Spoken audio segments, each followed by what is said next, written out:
Hello everyone. நடிகர் விஜயின் ரசிகர்களுக்கு வந்த சூப்பர் ஹிட் நியூஸ் கூடவே வந்த சோகமான செய்தியும். வாங்க என்னட்டு பார்க்கலாம். 2026 இந்த வருடம் பொங்கல் ஸ்பெஷலாக நடிகர் விஜயின் கடைசி படமான ஜனநாயகன் ரிலீஸ் ஆக இருந்தது. இந்த பொங்கலை தளபதி பொங்கலாக கொண்டாட ஒட்டுமொத்த தென்னிந்திய ரசிகர்களும் ஆவலாக இருந்தாங்க. ஆனால் தணிக்கை சான்றிதழ் பெறுவதில் படத்தின் ரிலீஸ் தேதி தள்ளி போனது. இந்த தணிக்கை சான்றிதழ் பெறுவதில் தயாரிப்பு குழுவும் நீதிமன்றத்தையும் நாடி இருக்கு.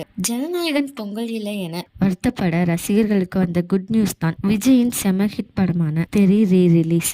இது புது படம் தான் இல்லை. இந்த ஹிட் படத்தை கொண்டாடலாம் என ரசிகர்கள் சந்தோஷப்பட்டனர். ஆனால் இப்போது என்ன விஷயம் என்றால் தெரி ரீ ரிலீஸும் தள்ளி போனதாம். பொங்கலுக்கு புது படங்களின் வரவால் தெரி ரீ ரிலீஸ் தள்ளி போவதாக தயாரிப்பாளர் தானு கூறியிருக்காங்க. குட் நியூஸ் என்னவென்றால் ரிலீஸ் தள்ளி போய் கொண்டே இருக்கும் ஜனநாயகன் படத்தின் சென்சார் விவகாரத்தில் முதல் முறையீடு வழக்கின் மீது ஜனவரி 15 விசாரணை நடக்க வாய்ப்பு இருப்பதாக நல்ல செய்தி வந்துள்ளது. உங்களை யார் யாரெல்லாம் விஜயின் ஜனநாயகன் படத்தை பார்க்கறதுக்கு வெயிட் பண்ணிட்டு இருக்கீங்களோ அவங்கள கமெண்ட்ல சொல்லுங்க. இதே மாதிரி லேட்டஸ்ட் சினிமா நியூஸ் அப்டேட் தெரிஞ்சுக்கணும்னா இந்த சேனலை சப்ஸ்கிரைப் பண்ணிக்கோங்க.